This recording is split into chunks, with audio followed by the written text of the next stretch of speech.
कल जो है वो शंका उठी थी कि जब रस्सी का ज्ञान होता है तो रस्सी के ज्ञान के समय में मान लिया कि रस्सी उपहित चेतन का ज्ञान हो जाता है। तो जब रस्सी उपहित चेतन का ज्ञान होता है उससे सर्प की निवृत्ति हो जाती है, अधिष्ठान के ज्ञान से सर्प की निवृत्ति हो जाती है।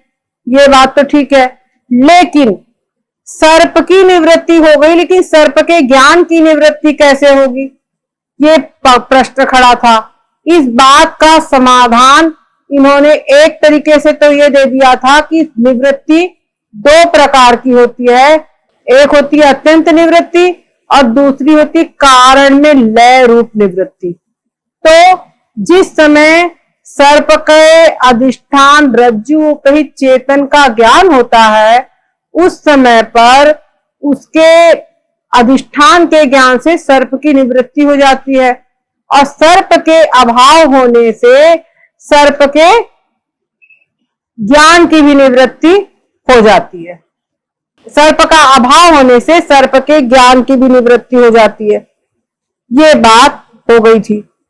अब बाद में फिर एक तरीके से समाधान दे दिया, रस्सी उपहित चेतन का ज्ञान होता है तो रस्सी उपहित चेतन के ज्ञान से ही सर्प की और सर्प के ज्ञान की दोनों की निवृत्ति होती है, क्योंकि सर्प के रज्जु के ज्ञान के समय जिस समय पर हम कह रहे हैं कि रस्सी उपहित चेतन का ज्ञान होता है, तो जिस समय रस्सी उपहित चेतन का ज्ञान होता है उस समय ही साक्षी चेतन यानी अंतःकरण उपहित चेतन का भी ज्ञान हो जाता है। ये कैसे, ये प्रक्रिया अब आप यहां पर समझेंगे।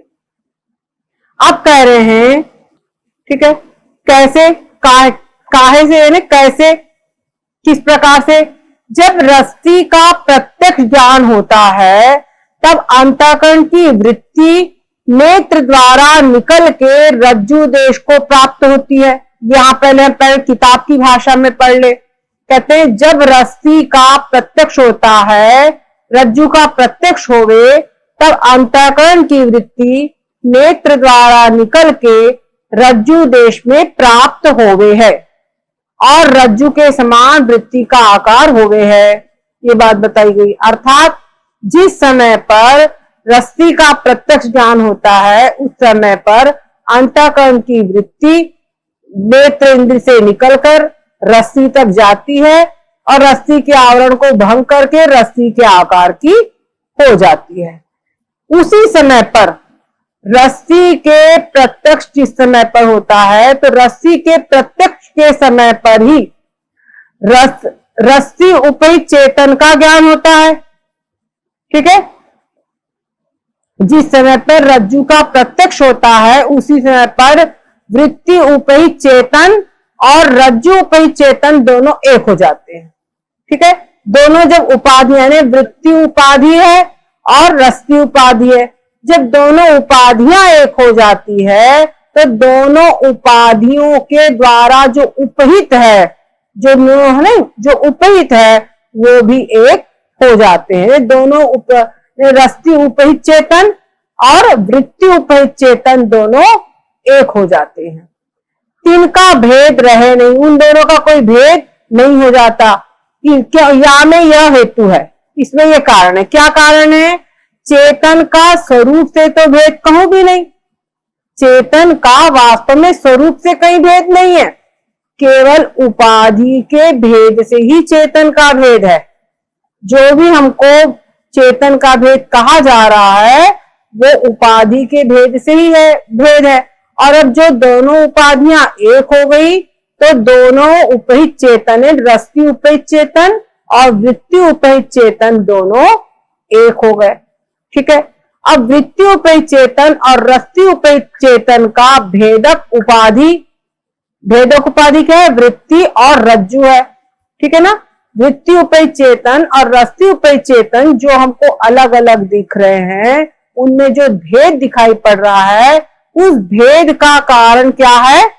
उनकी उपाधियां, और वो उपाधि है वृत्ति और रस्सी। अब जब दोनों उपाधियां एक हो गई, सो वृत्ति और रज्जु भिन्न भिन्न देश में स्थित हो गए, है ना, दोनों अलग अलग जगह पर स्थित है, तब तो उपाधि वाले चेतन का भेद होगा। दोनों अलग अलग है तो उपाधि वाले चेतन का भेद होगा।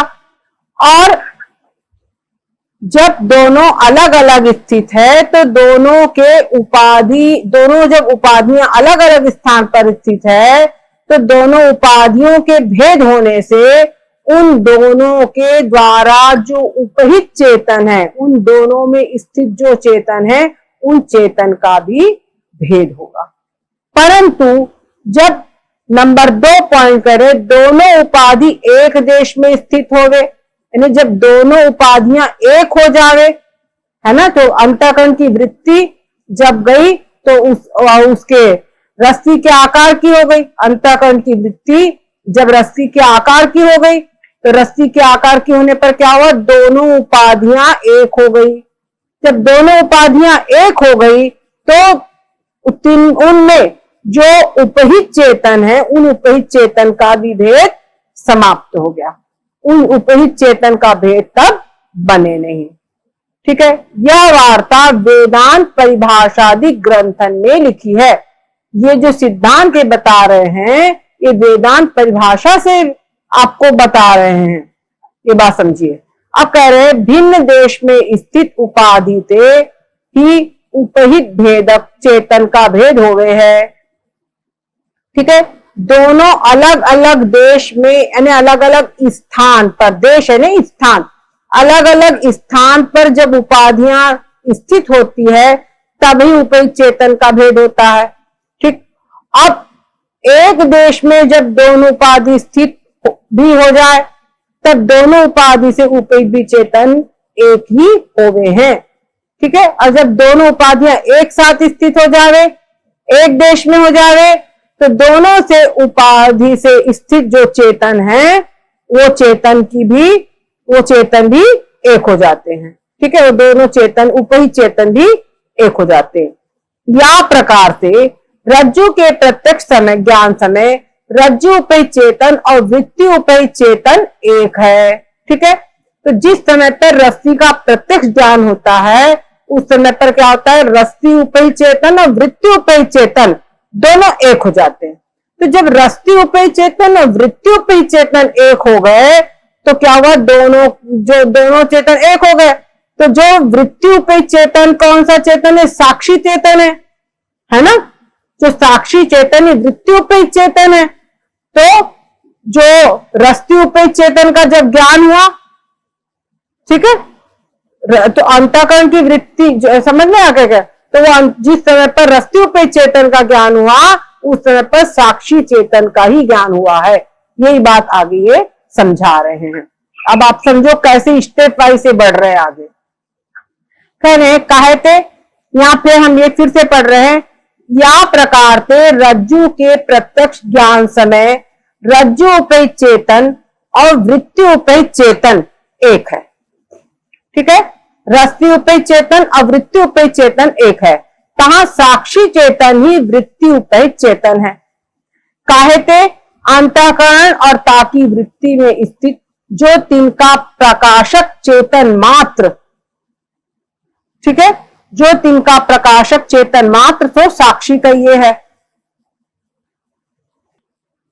ठीक है, तो कह रहे हैं अंतःकरण और ताकी वृत्ति में स्थित जो तिनका प्रकाशक चेतन मात्र सो साक्षी का ये है। ठीक है, अंतःकरण और अंतःकरण की वृत्ति में स्थित जो चेतन मात्र है वो साक्षी है। ये आप लोगों को पहले बता चुके हैं। तो अब क्या होता है, इस रीति से रज्जु ज्ञान के समय में जिस समय पर रस्सी का ज्ञान होता है उसी समय पर साक्षी चेतन और रज्जु उपहित चेतन दोनों का अभेद हो जाता है, दोनों एक हो जाते हैं और रज्जु उपहित चेतन का रज्जु ज्ञान से भान हो गए है। ठीक है, तो जो रज्जु उपहित चेतन का रज्जु ज्ञान से भान होता है तो रज्जु उपहित चेतन से अभिन्न साक्षी का भी भान हो जाता है उसी समय। क्लियर हुआ? तो रस्सी उपहित चेतन और साक्षी चेतन दोनों एक है। तो जिस समय पर रस्सी उपहित चेतन का ज्ञान हुआ वही साक्षी चेतन का ज्ञान है। क्लियर हुई बात?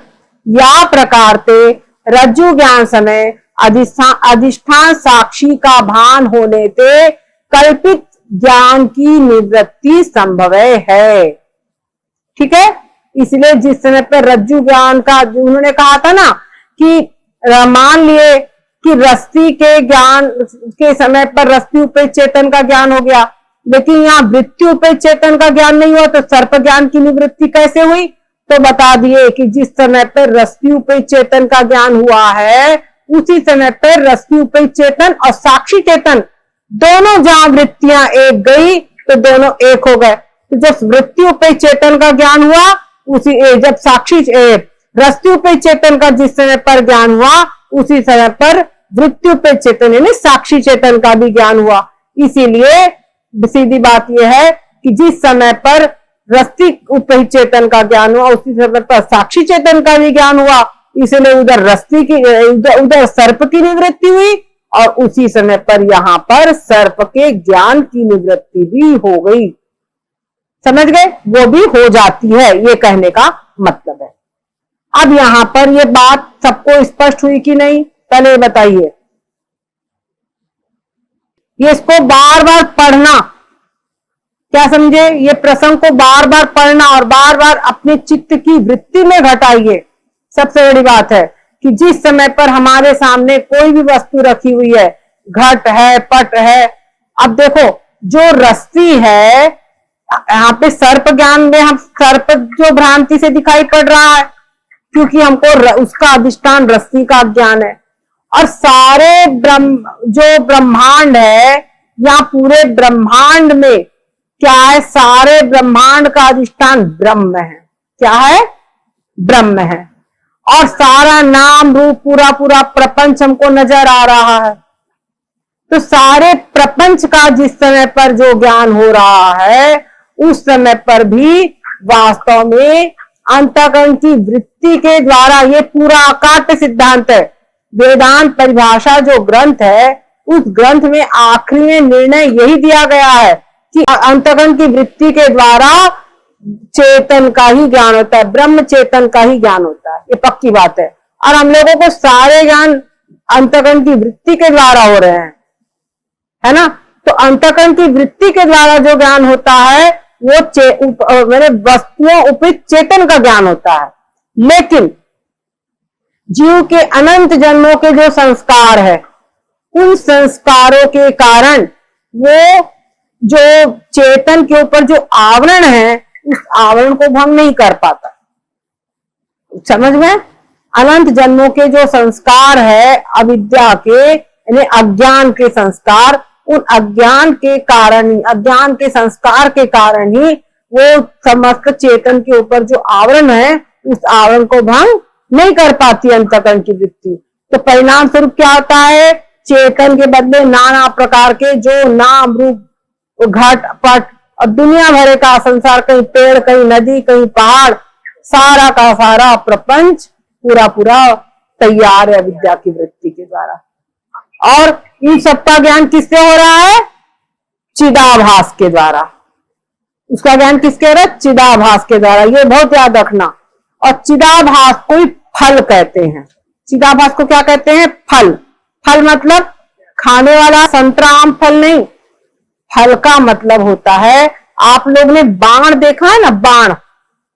तो बाण जो होता है उसमें सामने जो त्रिकोण लगा रहता है, क्या समझे? जो सामने जो त्रिकोण लगा रहता है उस त्रिकोण को कहते हैं फल। आई बात? त्रिकोण को क्या कहते हैं? फल। तो जब फल होता है वो जाकर के निशाने को भेदता है। तो उसी प्रकार से समझ यहां पर तुलना की गई है कि जो अंतःकरण की वृत्ति है वो समझ लीजिए बाण है। वो क्या है? बाण है। वो जा करके आवरण को भंग करती है। और जो उसके अंदर में चिदाभास है वो फल के तरह वो क्या करता है? वस्तु का प्रकाश करता है। ये घट है, ये पट है, ये पेड़ है, ये पौधा है, ये नदी है, ये पहाड़ है, ये सारा संसार का प्रकाश करता है। ठीक है? क्लियर हो गया ये बात?